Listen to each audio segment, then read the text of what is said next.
Pada kesempatan kali ini kita akan kembali belajar bersama-sama materi tematik tema 1, subtema 3, muatan pelajaran bahasa Indonesia tentang perkembangbiakan hewan.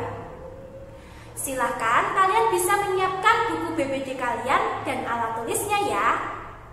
Sebelum kita mulai, marilah kita membaca basmalah bersama-sama.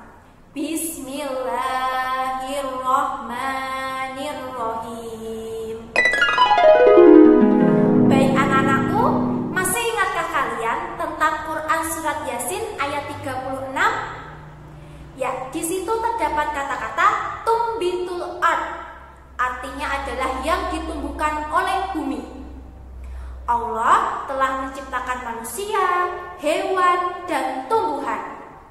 Masya Allah, itu semua merupakan kebesaran dan karunia Allah. Maka kita harus bersyukur. Tujuan pembelajaran kita hari ini, yang pertama, kita akan belajar mengenai macam-macam perkembangbiakan hewan. Yang kedua, kita akan belajar mengenai tahapan perkembangbiakan pada hewan.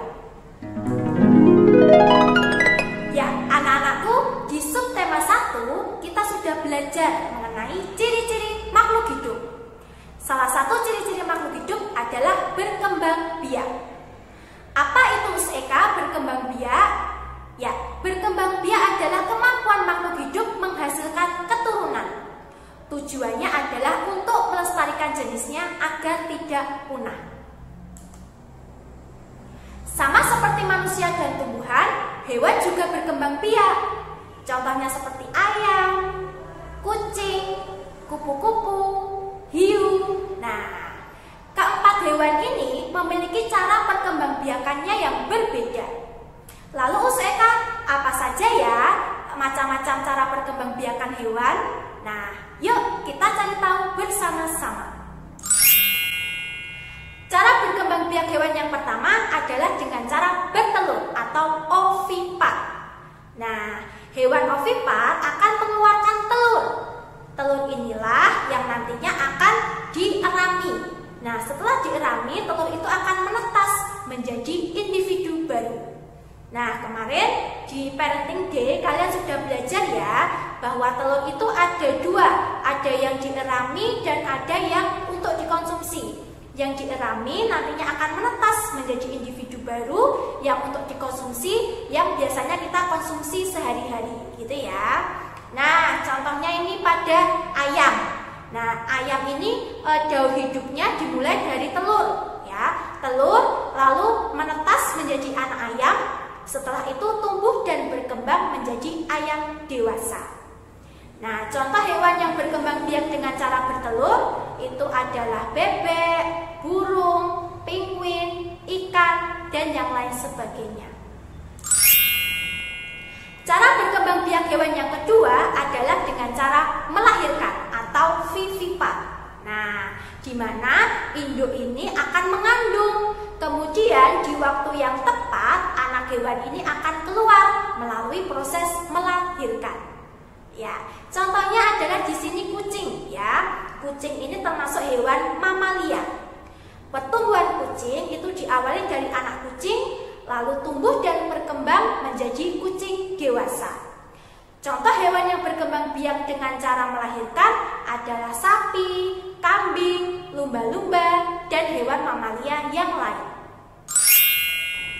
Cara berkembang biak hewan yang ketiga adalah dengan cara bertelur dan melahirkan, atau bisa kita sebut juga ovovivipar. Nah, ini merupakan cara berkembang biak hewan yang unik ya, di mana calon anak hewan akan berkembang di dalam telur.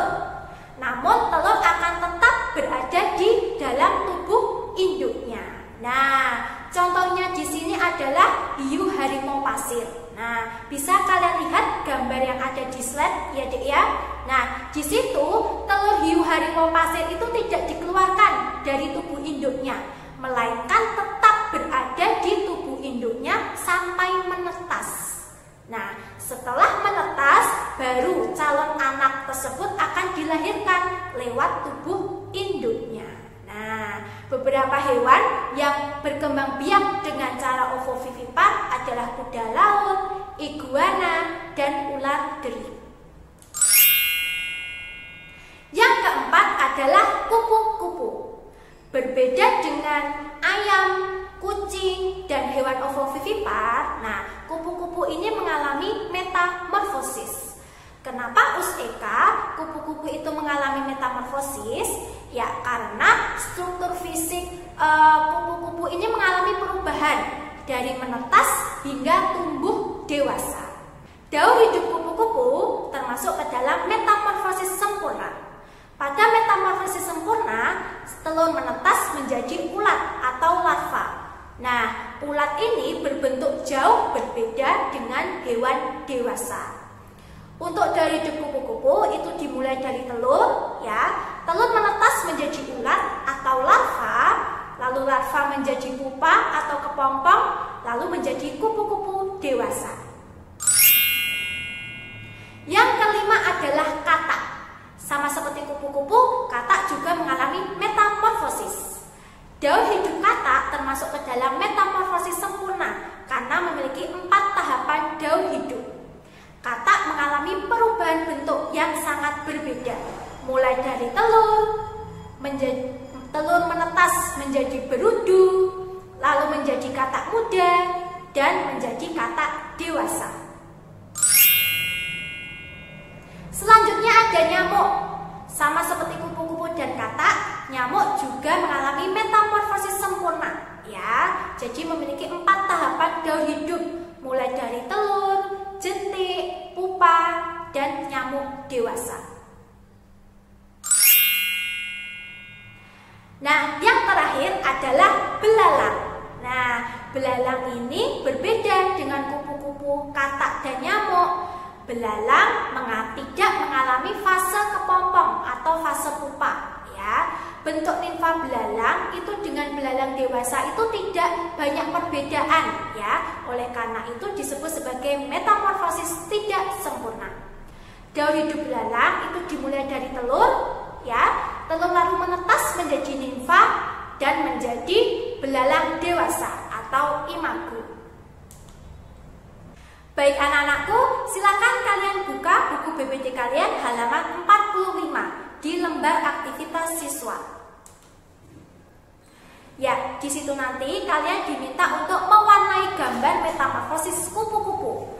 Nah, nanti kalian beri anak panah sesuai dengan urutan yang benar, ya. Setelah itu kalian tulis keterangan yang benar sesuai dengan gambar yang sudah Eka sediakan. Baik anak-anakku, itu tadi materi yang sudah Eka sampaikan. Mohon maaf apabila masih ada kurang dan salahnya. Apabila kalian masih belum jelas, kalian bisa menghubungi Eka atau Ustaz-Ustazah PA ya. Terima kasih, tetap semangat belajar dan jangan lupa tetap jaga kesehatan. Kita akhiri dengan membaca hamdalah bersama-sama.